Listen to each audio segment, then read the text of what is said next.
Buen día, estudiantes. Nuevamente soy el profesor José Andrade y vamos a seguir con su curso de Economía en este ciclo Repaso 1. Vamos a ver el sector público, ¿no? Que tiene que ver con el Estado. Y vamos a ver principalmente las funciones que tiene el Estado en la economía, ¿no? A ver, por ejemplo, las funciones que tiene el Estado, ¿no? Tiene una primera función que es la proveedora, ¿no? En la función proveedora, el Estado va a suministrar esos bienes públicos que nosotros necesitamos, ¿no?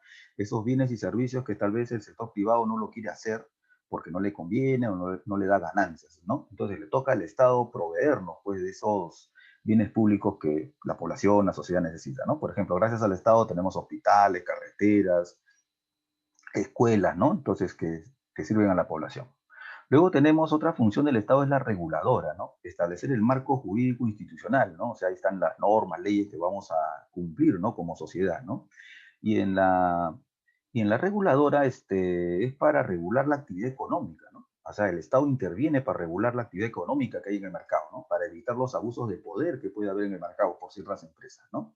Y ahí tenemos a lo que son los organismos reguladores, ¿no? Por ejemplo, tenemos aquí a OCITRAN, ¿no? Que es el organismo supervisor de la inversión en infraestructura de transporte de uso público, ¿no?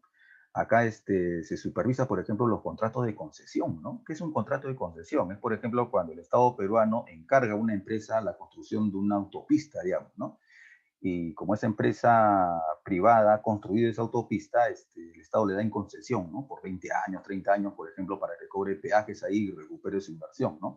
Eso ha hecho empresas como Odebrecht o OAS, ¿no? Es que hemos visto en casos de corrupción inclusive, ¿no? Entonces, Ocitran está ahí para supervisar, pues, ¿no? Que esos contratos de concesión, los términos de ese contrato de concesión se cumplan, ¿no? Porque una autopista necesita conservarse, necesita su mantenimiento, ¿no? Entonces, Ocitran supervisa pues que esas autopistas, puertos, todo lo que es infraestructura de transporte esté dando un buen servicio, ¿no? ¿No es cierto? Citran puede ver que se esté, vigila que hay un buen servicio en los aeropuertos, vigila que hay un buen servicio en el metropolitano, en el metro de Lima, por ejemplo, también, ¿no? También tenemos Occitel, ¿no? Occitel es el organismo supervisor de la inversión privada en telecomunicaciones, ¿no? Acá se va a supervisar, pues, a empresas como Claro, Movistar, ¿no? Ustedes tienen, o las empresas que no dan este servicio de televisión por cable también, ¿no? O telefonía móvil o fija, ¿no? Como hemos visto, ¿no? Si ustedes tienen algún reclamo con Claro o Movistar y no le hacen caso en esas empresas, pueden ir a Occitel y elevar su reclamo, ¿no? Luego tenemos también a SUNAS, ¿no? SUNAS es la Superintendencia Nacional de Servicios de Saneamiento, ¿no? Principalmente acá se supervisa las empresas pues que nos brindan que nos brindan pues servicio o la atención en lo que es a tener el agua, el desagüe, ¿no? O sea, las empresas de saneamiento, ¿no? Y por ejemplo acá en Lima supervisa lo que es CEAPAL, ¿no? Y Ocinermin es el organismo supervisor de la inversión en energía y minería, ¿no? Acá se supervisa, pues, a todas las empresas del sector eléctrico, hidrocarburos, minero, ¿no? Que cumplan las disposiciones legales, ¿no? Entonces, acá, Ocinermin, pues, supervisa, pues, la actividad que realiza, pues, Enel, ¿no? O Luz del Sur, ¿no? O las empresas de gas, ¿no? O los mismos grifos también, ¿no? Los mismos grifos también, también son supervisados por Ocinermin. Muy bien, entonces eso tiene que ver con la función del Estado en la función reguladora. Luego tenemos la función estabilizadora, ¿no? Suavizar las transiciones entre los ciclos de expansión y recesión. Ustedes saben que en la economía estamos en expansión, crecimiento y recesión, ¿no? De crecimiento como hemos tenido ahora con esta pandemia del COVID del 2020, ¿no? Y seguimos ahora en el 2021 también. Entonces acá lo que se busca en la función estabilizadora es que el Estado pues reduzca o elimine esos problemas, ¿no? Que generan inestabilidad económica y social en el país, ¿no? Por ejemplo, reducir la inflación, reducir la pobreza, ¿no? Reducir el desempleo, que haya más empleo en el país para que el país sea lo más estable posible, ¿no? Luego tenemos la función del Estado redistributiva, ¿no? En la redistributiva se busca disminuir las desigualdades que hay, pues, ¿no? Corregir las diferencias socioeconómicas para un mayor bienestar, ¿no? Por ejemplo, se hace llegar o se ayuda pues a las personas más necesitadas acá, ¿no? ¿No? Por ejemplo, tenemos acá Pensión 65 o Beca 18, lo mismo Caliwarma, que son desayunos en colegios pues, estatales, ¿no? Donde hay más pobreza en el país, ¿no? Y también tenemos la función del Estado, la fiscal, ¿no? En las políticas fiscales que tiene el gobierno gobierno también se ve pues cómo obtener los ingresos para financiar los gastos, ¿no? Acá está pues cómo el Estado pues nos cobra los tributos, ¿no? O sea que, y ahorita vamos a ver la clasificación de los tributos, que son los impuestos, las contribuciones y las tasas, ¿no? Entonces acá tenemos, por ejemplo, a la SUNAT recaudando pues los impuestos o al mismo SAT, ¿no? Que están en los gobiernos locales, ¿no? Acá pagamos nuestro predial, nuestros arbitrios, ¿no? Todo eso. Muy bien. Y también tenemos la falla del mercado, ¿no? También tenemos que analizar la falla del mercado. ¿Qué son las fallas del mercado, no? Miren, la falla del mercado, vamos acá a verlo. Por ejemplo, tenemos los bienes públicos, ¿no? Los bienes públicos tienen esta característica, la no rivalidad de su consumo y no exclusividad.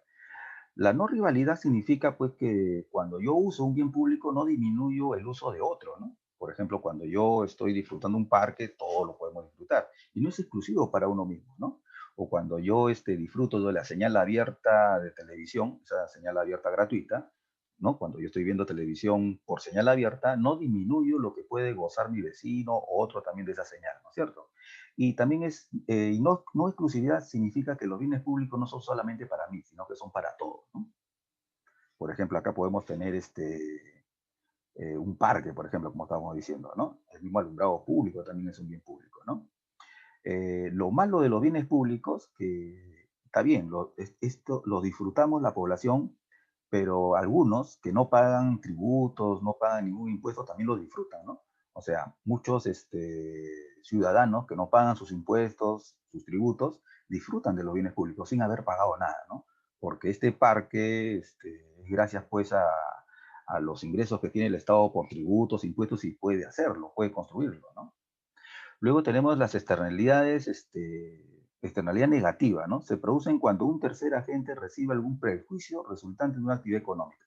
Por ejemplo, tenemos la actividad minera, ¿no? Producto de la actividad minera se contaminan los ríos, ¿no? Esta es una externalidad negativa, ¿no? Luego tenemos la información asimétrica, ¿no? La información asimétrica. Los vendedores y compradores no tienen la misma información, ¿no? La falla del mercado. Algunas empresas se podrían aprovechar de la población no brindándoles toda la información del producto, por ejemplo, ¿no? O una publicidad engañosa, ¿no? Te pueden decir, te ofrecen una hamburguesa de este tamaño y al final te venden una pequeña cosa, ¿no? Entonces, publicidad engañosa, ¿no? Entonces hay que tener bastante cuidado, ¿no? Y hay organismos del Estado, instituciones del Estado que vigilan eso, ¿no? Que no se engaña al público, ¿no? Por ejemplo, cuando la Academia César Vallejo dice que el 60% de sus alumnos, el 60% de los ingresantes a la UNI son de la César Vallejo, tiene que comprobarlo, ¿ah? Porque ahí van, por ejemplo, puede ir Indecopy a la Academia César Vallejo a comprobar si es verdad esa publicidad, ¿no? Entonces, eso también el Estado se preocupa. Y, y también, ¿no? Por la competencia imperfecta, ¿no? Miren, la mayoría, todos los estados, todos los países buscan que sus mercados sean los más competitivos posibles, sean que lo en más posible estén más cercanos a lo que es la competencia perfecta, donde no existe poder de mercado, los precios se determinan por la libre oferta y demanda. Pero lo que más existe son competencia imperfecta, ¿no? Más existen monopolios, oligopolios, donde hay uno o pocos vendedores y se pueden aprovechar de la población. Entonces eso también el Estado se preocupa, pues, de que no hayan esos abusos, ¿no?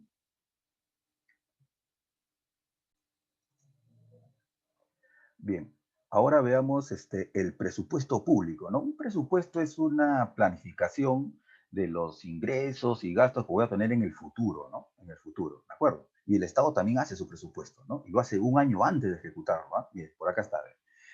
El ciclo presupuestario, ¿no? Miren, por ejemplo, el presupuesto del 2020 se hace desde un año antes, del 2019, ¿no? Y la fase uno del ciclo presupuestario es la programación, ¿no? Se estiman los ingresos con los que se contará y se establecerán las necesidades del gasto. Miren, esto se hace desde mayo, ¿ah? Desde mayo, el Ministerio de Economía y Finanzas elabora el anteproyecto de presupuesto, ¿no? A través de la Dirección General de Presupuesto Público. Ya desde mayo ya están elaborando el presupuesto del próximo año. ¿Está bien? Acá se ven las propuestas de las diferentes entidades públicas, ¿no? Acá, por ejemplo, se le pregunta a una municipalidad cuánto proyecta gastar el próximo año, ¿no? O se le pregunta, por ejemplo, al Ministerio de Educación, ¿no? Al Ministerio de Educación se le pregunta, ¿no? ¿Cuánto es más o menos lo que proyecta gastar el próximo año, ¿no? Entonces acá se hace, pues, acá se reciben esas propuestas de las diferentes entidades públicas, ¿no? ¿Cuánto van a necesitar para el otro año, ¿no? ¿De acuerdo? Luego en la formulación ya se prioriza el gasto, ¿no? Claro, todos pueden pedir para el próximo año dinero, para los gastos que van a tener, pero no a todos se les puede dar lo que piden, ¿no? Entonces, en la formulación ya se designa, ¿no? Ya se asigna los recursos a cada dependencia del Estado, ¿no? Si el Ministerio de Educación, ¿no? Si el Ministerio de Educación aquí pidió como 30.000 millones de soles, aquí en la formulación no necesariamente le van a dar los 30.000 millones de soles, le pueden dar más o menos de acuerdo a la prioridad que tiene como plan el gobierno, ¿no? Entonces, toda esta programación y formulación lo tienen como plazo para hacerlo hasta el 30 de agosto, porque el 30 de agosto el anteproyecto de presupuesto tiene que ser llevado al Congreso, ¿no? Entonces, todo esto se hace en el Poder Ejecutivo, ¿no?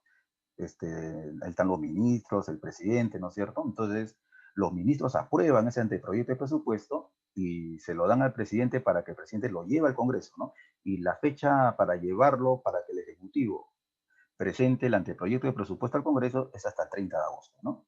Luego, el Congreso lo aprueba y el Congreso tiene, pues, desde el 30 de agosto, ¿no? Hasta el 30 de noviembre, o sea, el Congreso tiene hasta el 30 de noviembre para aprobar el presupuesto, ¿no? Tiene todo septiembre, octubre, noviembre para estudiar el presupuesto, evaluarlo, ¿no? Y tienen para aprobarlo hasta el 30 de noviembre. En esos 3 meses, de septiembre, octubre y noviembre, en el Congreso debaten, pues, porque el presupuesto es una ley que tiene que aprobarse. Ustedes saben que el Congreso aprueba leyes, ¿no? Y hay también lo que se llama la ley del presupuesto, ¿no? Entonces, acá en el Congreso debate, discuten a ver si el presupuesto tiene algunas observaciones, ¿no? Inclusive llama a los ministros, llama al presidente del Poder Judicial para que ellos expongan, ¿no? Y justifiquen lo que está en el presupuesto, lo que van a gastar, ¿no? O llaman al ministro de Economía para ver también cómo va a obtener esos ingresos que se dice que están en el presupuesto, ¿no? Luego, esa es la aprobación. Luego viene ya la ejecución. Miren, todo esto es un año antes, ¿ah? Estamos hablando del presupuesto, digamos, 2020, ¿no? El presupuesto del 2020 se hace un año antes. Entonces, miren, ya hasta el 30 de noviembre el Congreso tiene para aprobarlo. Luego, la ejecución es cuando ya se realizan los gastos, ¿no? Ya se realizan los gastos, ¿no? En todas las entidades públicas. O sea, acá ya se gasta lo que se ha asignado del presupuesto, ¿no?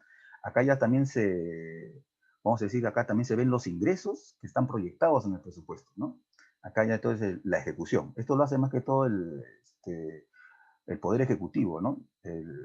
Ejecuta, ¿no? El presupuesto, ¿no? Comienza a utilizar, pues, los recursos que se han asignado en el presupuesto, ¿no? Entonces se desarrolla todo el año 2020.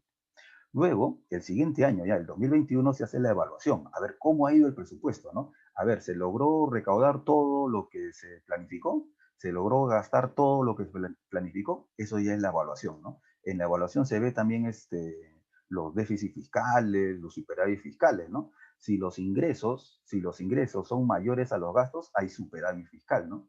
Si los ingresos son menores a los gastos, hay déficit fiscal, ¿no? Y si los ingresos y gastos son iguales, hay equilibrio fiscal, ¿no? Eso se ve acá en la evaluación. Y de acá también sale un documento importante, ¿no? Sale un documento importante que se llama la Cuenta General de la República. La Cuenta General de la República, así como el presupuesto, son documentos importantes, ¿eh? Esta Cuenta General de la República lo elabora la Dirección General de Contabilidad Pública, ¿no? ¿No es cierto? Tiene hasta el 31 de marzo para hacerlo y hasta el 20 de junio lo presentan a la Contraloría General de la República. La Contraloría General de la República, cuya principal función es vigilar que el presupuesto se ejecute de acuerdo a ley, nadie puede usar la plata del presupuesto para gastarlo en otra cosa que no ha sido aprobada. Entonces, esa es labor principal de la Contraloría General de la República, ¿no? Y acá también, la Contraloría General de la República no solamente ve el presupuesto después de ejecutarse, no, también la Contraloría General de la República en el mismo año de ejecución también está vigilando que el presupuesto se gaste de acuerdo a ley, ¿no? De acuerdo a lo que se ha aprobado, ¿de acuerdo? Entonces, la Contraloría General de la República tiene también hasta el 15 de agosto para presentarlo al Congreso, ¿no?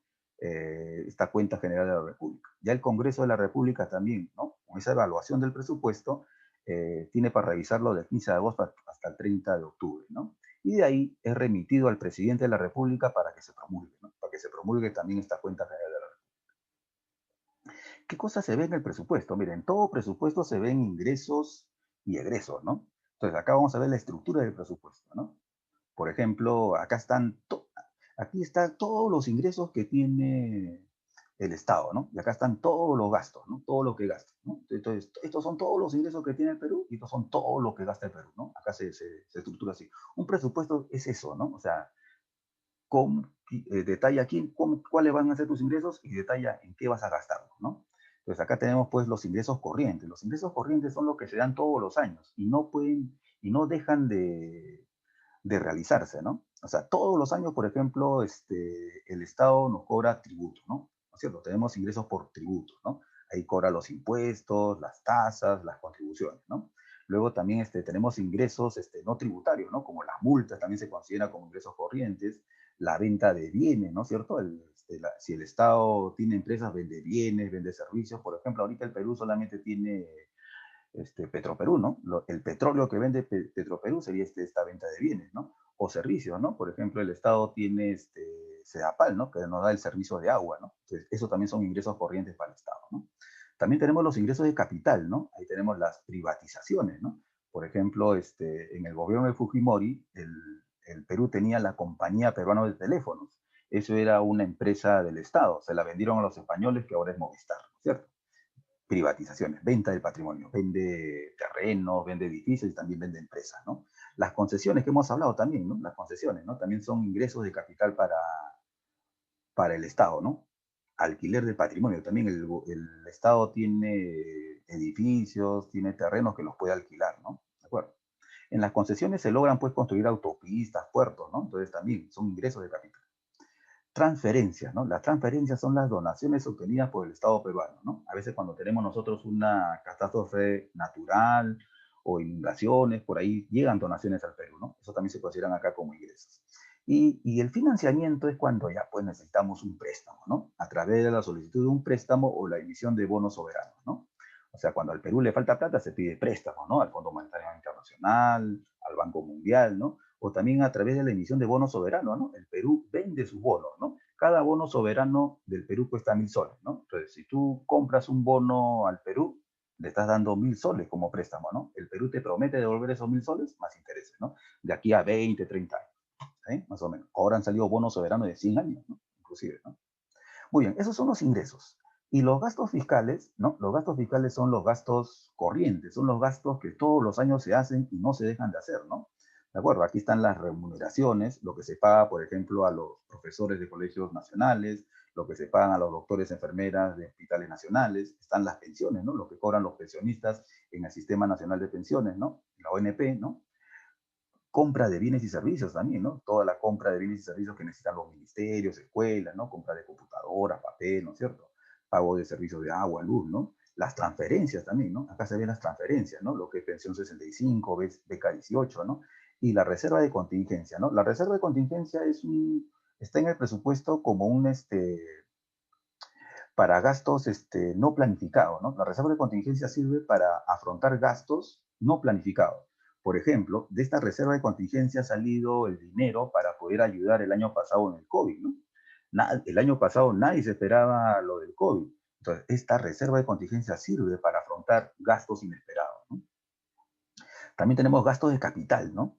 Gastos por la obtención del patrimonio de parte del Estado, ¿no? Por ejemplo, en los gastos de capital tenemos pues la construcción de obras públicas, ¿no? Cuando el Estado construye un colegio, un hospital, esos son gastos de capital, ¿no? Está aumentando su patrimonio, ¿no? Tiene más colegios, más hospitales, ¿no? Y compra de activos también, ¿no? Como máquinas, por ejemplo, ¿no? Si es que, por ejemplo, compra máquinas para Petroperú, ¿no? Nuevas maquinarias, nuevos equipos para Petroperú. Esos serían gastos de capital, ¿no? Y servicio de deuda, ¿no? Servicio de la deuda es pagar la deuda, ¿no? Así como te has prestado la plata, que tienes que pagarla, ¿no? Servicio de la deuda. En el presupuesto es obligatorio que esté el servicio de deuda. Es obligatorio que el rubro servicio de deuda esté. No puede haber un presupuesto sin planificación del pago de la deuda. Tiene que estar de todas maneras. Eso está en la Constitución, inclusive. Pago de deuda, al cual está dividido en amortizaciones. La amortización divide la amortización disminuye lo que te has prestado y aparte de lo que te has prestado tienes que pagar intereses, pues, ¿no? También, entonces, eso es el servicio de deuda. Acá hay que pagar lo que nos hemos prestado.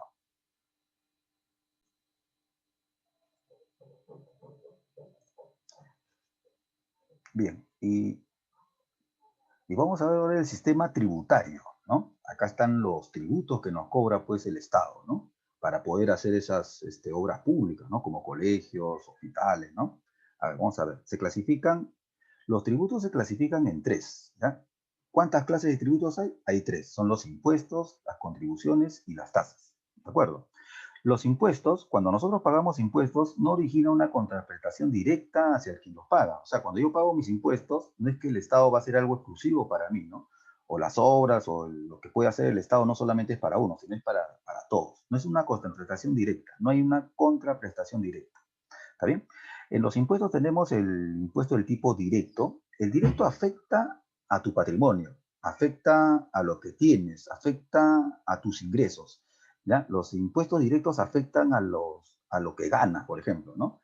Afecta a tu patrimonio, como una casa, un automóvil. Ahí está el impuesto directo. ¿Ya? Y vamos a ver que el impuesto indirecto está por más lado de la venta, ¿no? Las compras. Cuando tú compras, vendes algo, ahí te aplican un impuesto indirecto. Dentro de los impuestos directos tenemos pues el impuesto predial, ¿no? El impuesto predial que se aplica en las municipalidades, lo aplican a los predios, ¿no? A tu casa, por ejemplo, tu casa es patrimonio, ¿no? Si tienes una casa de un piso, te cobra tanto impuesto predial. Si tienes tu casa más grande, te cobra más impuesto predial, ¿no es cierto?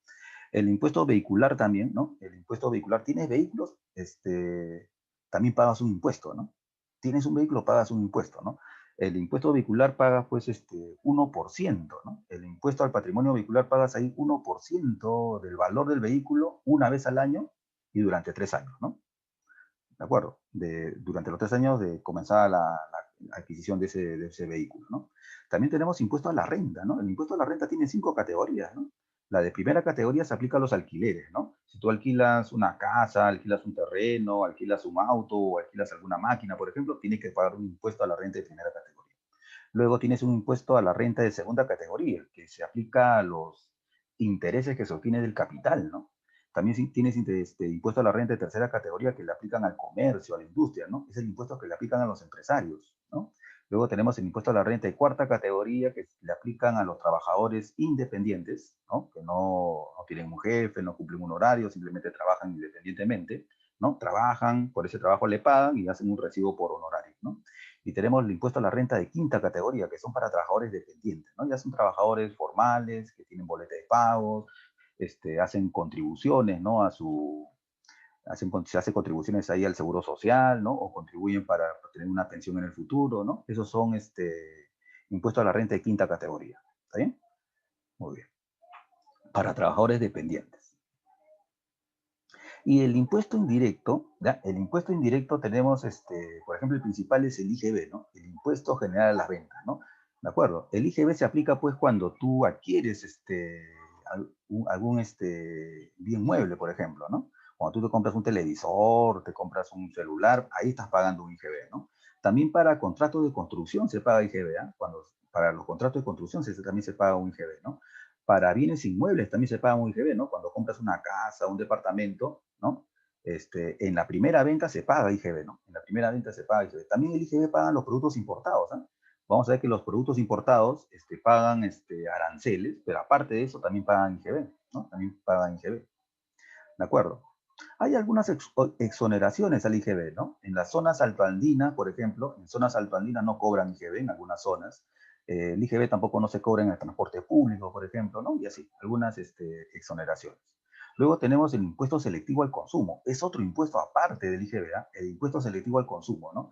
Se grava a bienes y servicios que inclusive tienen externalidades negativas, ¿no? Que pueden ser dañinas para la salud, ¿no? Acá tenemos a los que consumen licores, cerveza, a los que portan armas, por ejemplo, ¿no? Por ejemplo, por cada litro de cerveza que se consuma, se debe pagar 2 soles 25 de impuesto selectivo al consumo, ¿no?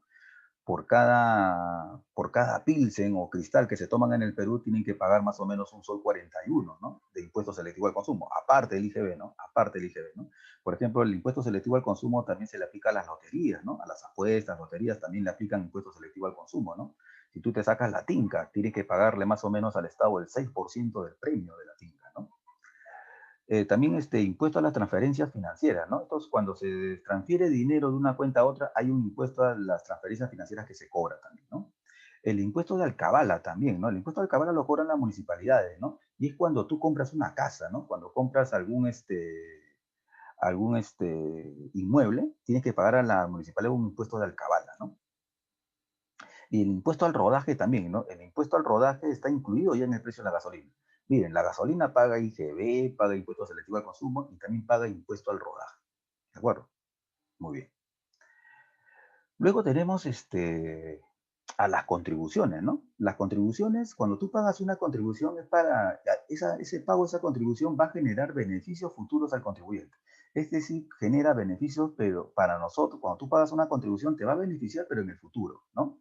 Por ejemplo, la contribución a salud, ¿no? Todo trabajador formal, ¿no? Todo trabajador formal, la empresa, ojo, el salud lo paga la empresa, tu jefe, no el trabajador. El salud lo paga el empresario. Por cada trabajador que tiene un empresario, tiene que darle el 9% del sueldo del trabajador a salud, para que el trabajador cuando esté enfermo, en un futuro se pueda atender, pues, ¿no? Beneficios futuros, ¿eh? La ONP, ¿no? Oficina de Normalización Previsional, ¿no? La ONP, Oficina de Normalización Previsional, también, ¿no? Todo trabajador, ¿no? Todo trabajador que tiene boleta de pagos, ¿no? Está en el sector formal, todo trabajador tiene que aportar para su pensión, ¿no? Todos los meses al trabajador le descuentan el 13% de su sueldo, ¿no? Si tú tienes tu sueldo, el 13% de tu sueldo, te lo descuentan para que en un futuro puedas acceder a una pensión cuando tengas 65 años. ¿Ah? La AFP es parecido, ¿ah? La AFP es parecido. La AFP es el fondo privado de pensiones también, te descuentan más o menos el 13% también, 10% va a un fondo individual tuyo y 3% lo pagas a la AFP porque administra tu fondo, ¿no? Nada más. También, ¿no? Tenemos la contribución a Senati y Sensico, ¿no? Sabemos que en Senati muchos jóvenes se preparan para trabajar, pues, en las empresas industriales, ¿no? Donde van a manejar grandes máquinas, ¿no? Y Sensico se preparan también para lo que son, todo lo que es construcción, ¿no? Entonces, Senati también, ¿no? La contribución a Senati la hacen todas las empresas del sector industrial, ¿no? O sea, todas las empresas del sector industrial le tienen que dar a Senati, ¿no? O contribuir a Senati el 0,75% de todo lo que le pagan a los trabajadores. De toda la planilla de una empresa, el 0,75% se contribuye a Senati, ¿no? ¿Y por qué le pagan a Senati? ¿Por qué las empresas le dan esa contribución a Senati? Porque en Senati se está entrenando a sus futuros trabajadores, esta vez son beneficios para el futuro, ¿eh? A sus futuros trabajadores de esas empresas, ¿no? Ahí se están entrenando al futuro trabajador que va a ir a esa empresa. Por eso ahora las empresas contribuyen a Senati con el 0,75% del valor de su planilla. Y también, ¿no? Sensico también recibe el 0,2% de todo lo que facturan las empresas, ¿no?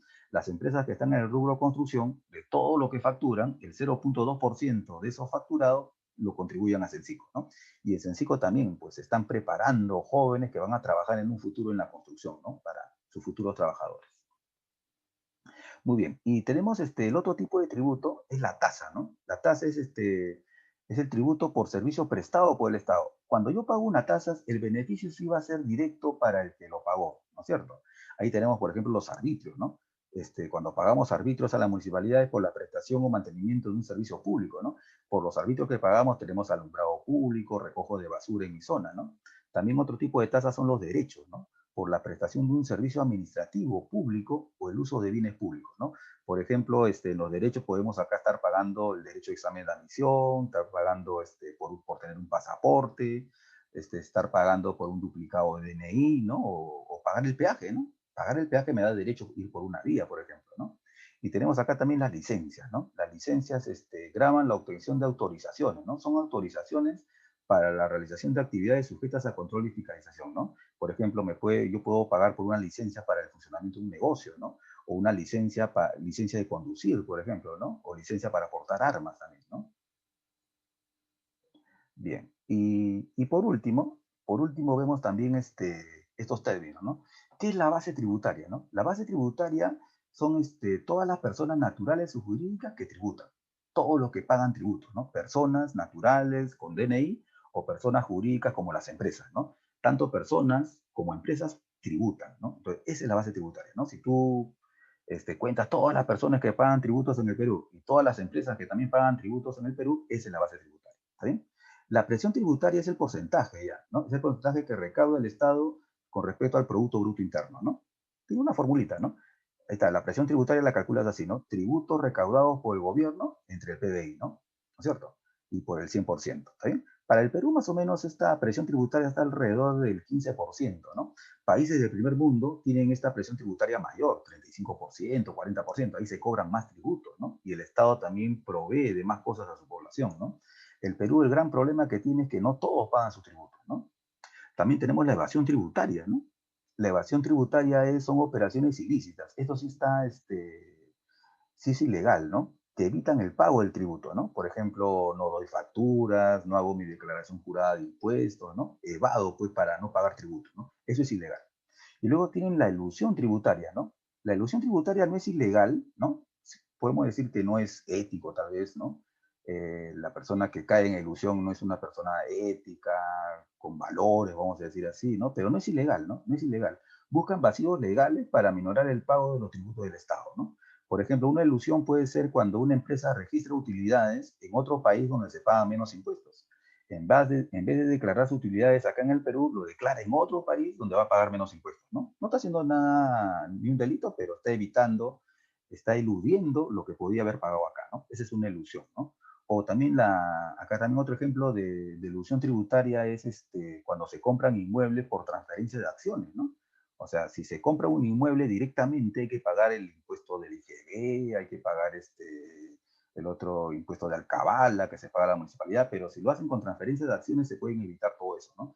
No es ilegal, pero están haciendo una elusión, están eludiendo pagar impuestos, ¿no? Haciendo, pues, como dicen, la jugarita, ¿no? Muy bien, gracias por la atención y será hasta una próxima oportunidad.